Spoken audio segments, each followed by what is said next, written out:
Down syndrome নামে একটা রোগ আছে। এই ডাউন সিনড্রোমটা এটা একটা জেনেটিক্যালি একটা ডিজিজ।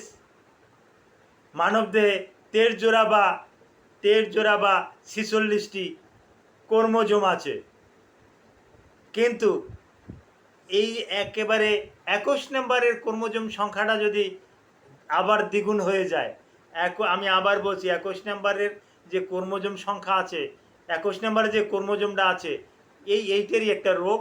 এইটা যদি একটু দ্বিগুণ হয়ে যায় তাহলে এইটা কি বলা হয়? Down syndrome. এটা তখন আমরা ডাউন সিনড্রোম বলি। এটাকে 21 নম্বর